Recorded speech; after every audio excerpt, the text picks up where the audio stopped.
2017 Audi S3 finds itself in good company.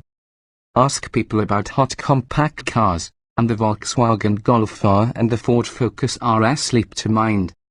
For those sterner of spine and more tolerant of interiors built from lesser materials, there is the Subaru WRX STI. Europeans also go big for the likes of the Renault Megane RS and the Peugeot 308 plus Honda's Civic Type R, the next generation of which will come to the United States. Maybe it's because such a conversation doesn't regularly involve Audi, or maybe it's because the S3 isn't the apex predator of Audi's small car lineup, that would be the keenly anticipated 5-cylinder S3, but our subject car has always been a slower burn. Instead, it's Audi's idea of a hot compact softened just a bit and with a higher level of interior finish and comfort than the category norm. It's a quick car you can live with. And the Audi S3 just got even better at what it does. There wasn't a lot you could reasonably argue with before, but the mid-cycle facelift for 2017 has improved the car in a lot of incremental areas that go beyond the addition of the virtual cockpit digital instrument cluster. Audi will point to the upgraded A3 2.0-litre four-cylinder engine as the key to the change, but it will be wrong. Sure, adding 11 more horses to give it 306 horsepower and another 15 lb-ft of torque to deliver 295 lb-ft doesn't hurt, but it's not the core of the argument. Instead, Audi's engineers fiddled with the suspension, steering, and all-wheel drive systems, and the ride and handling package is really the stuff you'll stay for, even if you come for the engine. The decision-making for the Borg-Warner Hold XV all-wheel drive system's electronically controlled multiplate clutch is now handled by the same electronic brain as the stability control, traction control, ABS, and more. It means that all the decisions about the S3's handling, ride, and stability are now made in one spot, from one set of data, at the same time. So the same brain that decides when to wake up the rear diff also decides how much work to give it, how much traction each tire can handle, and when grip is getting a bit iffy. It's meant to make the car react more quickly and cohesively, and it works. Reworked differentials also play a role, with both the front and rear diffs now capable of taking 100% of the engine's power and torque. That alone would give the car's electronic brain a wider range of torque management options. Audi doesn't make much fuss about it, but the electro-hydraulic steering programming has been changed, too.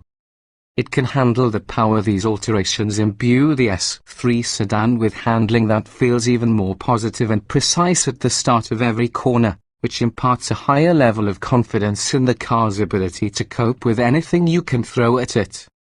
The S3 we drove showed up with its optional 19-inch aluminium wheels ringed with 23,535 Hankook rubber, and the car still rides well, even if we did detect a smidgen more harshness overall.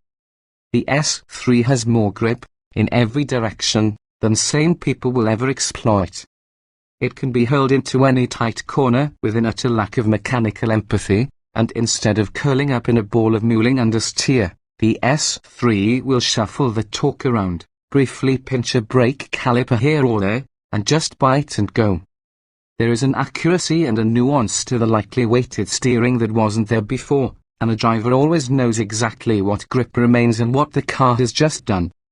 It also punches out of corners brilliantly, sustaining power and understeer and shooting squarely where you've aimed it.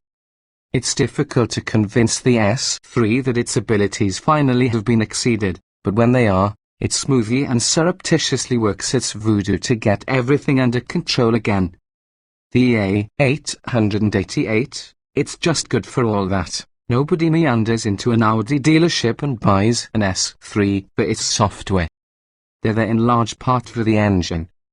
The long-stroke 2.0-litre inline four-cylinder uses turbocharging and both direct and port fuel injection to deliver a flat and flexible output curve, with all 295 lb-ft of torque available from just 2,000 revolutions per minute and sticking around until 5,400. It's no coincidence that the power peak arrives just 100 revolutions per minute after the torque finally falls off its peak. Power stays at its 306 horsepower apex until 6,500 revolutions per minute, and the engine revs to 7,000 revolutions per minute quite cheerfully.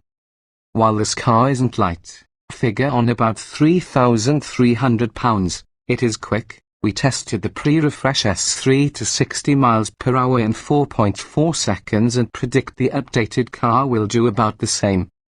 Livable, lively performer. The S3 sedan offers a useful interior package rather than a spacious one, but given the car's size, that's fair enough.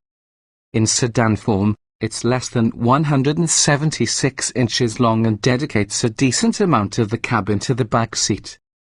The rear bench looks flat, but its outboard perches are reasonably supportive in all directions. While the interior of the S3 and that of the A3 on which it's spaced is a bit minimalist in design, it's a nice, well-finished place to spend time.